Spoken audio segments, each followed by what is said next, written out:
Looking to take your financial knowledge to the next level? You're in the right place. Welcome to Ask Ralph, offering accounting, technical, and financial advice. Whether you're looking to save taxes or improve your business, he's got you covered. Here's your host of Ask Ralph, Ralph Eastup Jr. Welcome back to the Ask Ralph Show. Today we're going to wrap up our education series. If you've listened to the education series, we've certainly covered a great deal of information. If you've missed any of this, let me remind you that each of our radio shows is also available as a podcast. You can go right to where you normally get your podcasts from. Yeah, it could be iTunes or the Google Play Store, or you can just go to AskRalph.com and you can get a link right there for our podcast. So we wanted to wrap up today talking about the financial aid form. That's the FASFA form. Specifically, we're going to talk about the 10 tips for getting the most out of college financial aid. Now listen, this is important stuff. So, we could have started with the FAFSA, but I wanted to get into all the other discussions first. So we're going to end up with the FAFSA. So the FAFSA is the free application for federal student aid, aka the FAFSA. This document that colleges use to figure out how much financial aid you're going to qualify for. Now, I've said this repeated times during this particular series. Make sure you are ahead of the deadline on filing this, which leads us to the number one tip for getting the most out of college financial aid is to file early. January is an ideal time to go ahead and get the FAFSA out of the way. Now, some people are going to say to me, but wait a second, Ralph, you need to have your tax information ready for the FAFSA. Well, that's true. But you can get started on this thing right away. It's easiest to file your taxes first and then use a reference point for filling out the FAFSA. But you can also estimate fields on the FAFSA form using your last pay stub and last year's tax returns. Now, if you're going to use estimates, you'll have to update the information with accurate information later. But the IRS data retrieval tool will automatically update your application so you don't have to worry about manually entering new numbers. And that's a very good point.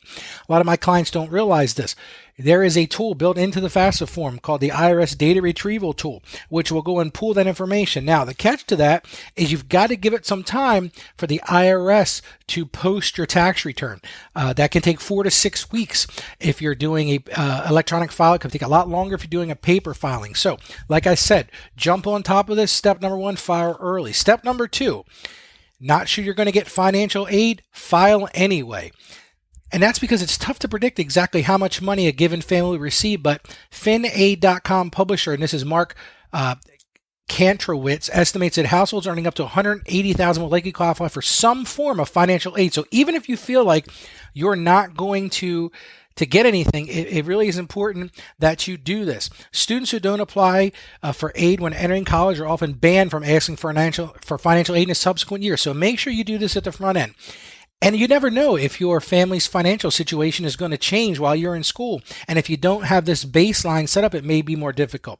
Now, step number 3, be sure to fill out the form completely. And this may seem like a very obvious thing, but mistakes on the FAFSA form can lead to big delays in the processing of your application, and it can put you to the back of the line. And a lot of these things are, first come, first serve basis. So make sure you don't leave any fields blank. If they don't apply to you, they don't apply to you. Always be sure to write an O instead in such instances.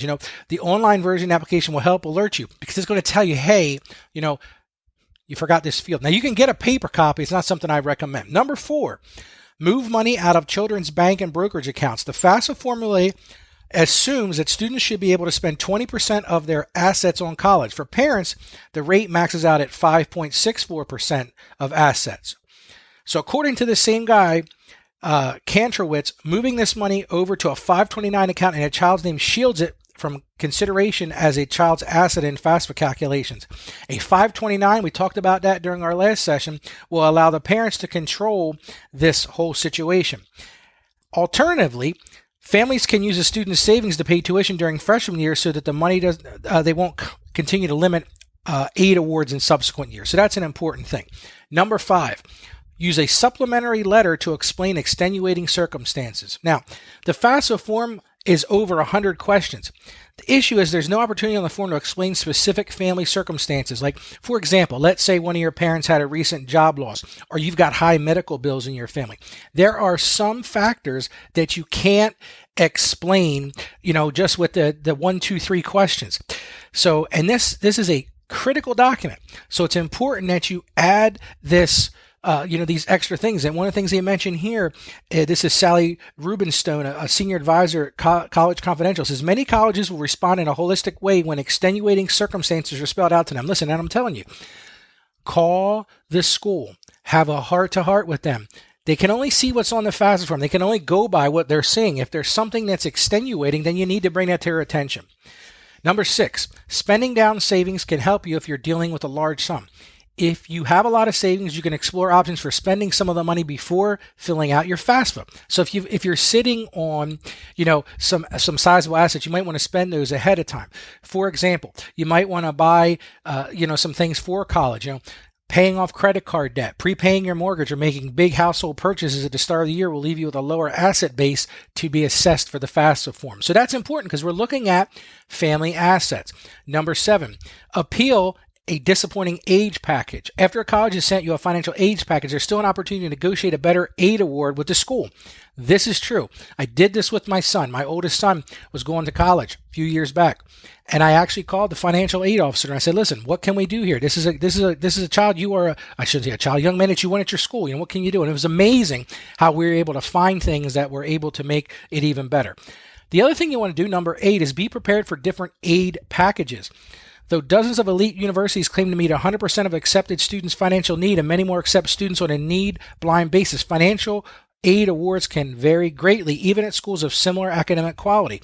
So I've said this before. You may need to make a decision about, listen, I know you want to go to this school, but the financial package is being offered over at this school is better, and it may very well be a more comparable school. Most financial aid packages include a mixture of grants, low-income loans, and work-study opportunities. Know how much you're receiving as a gift and how much you're borrowing if you're getting into student loans. Number 9, beware capital gains, but not retirement accounts. When it comes to investments, realize capital gains are treated as income, so it's best to cash in on securities before the spring of a child's junior year in high school. However, investments sitting in IRAs or 401ks are not considered on the FAFSA, so a large nest egg won't affect your aid package. What am I saying here? If you've got a sizable retirement plan, that's okay. It's not going to affect your FAFSA form. And the last thing, don't game the system. You can't lie about your income or assets. It's punishable by a fine up to $20,000, forfeiture of financial aid awards, and potential prison time. And colleges are looking at these things. They're pulling copies of tax returns. The Department of Education, the IRS, is trying to sniff out these fraudulent applications. Like he says here, there's a difference between doing things like paying down debt to try to improve your picture and misrepresenting the amount of your income. If you would be embarrassed or uncomfortable saying you were doing something to a financial administrator, that's a sign you shouldn't be doing it. So, to sum it up, the key parts to this: file early, file complete, and make sure you understand what you're getting. Now, this whole education series, like I said, is in the form of podcasts. If you want to go to AskRalph.com, you can get it, or you can go right to where you normally get your podcast and look for the Ask Ralph podcast. You've been listening to Ask Ralph, brought to you by Saggio Accounting Plus. Please subscribe to and rate our podcast on Apple Podcasts or wherever you get your podcasts, and leave us a rating and review. Our podcast is produced by Carolyn Peters. Thank you for listening, and be sure to like us on Facebook and follow us on Twitter at Ask Ralph Media. You can also hear me each week on 1450 WILM and on 1410 WDOV in Delaware, and on the iHeartRadio app. Submit your questions or ideas for future shows by sending an email to AskRalph@AskRalph.com. The information contained in this episode of Ask Ralph is based on data available as of the date of its release. Saggio Accounting Plus and Ask Ralph Media Inc. is under no obligation to update this content if changes occur. Applying this information to your specific situation requires careful consideration of all facts and circumstances, and any information provided is not to be considered as financial, tax, or legal advice. Please consult your tax advisor or attorney before acting on any material covered.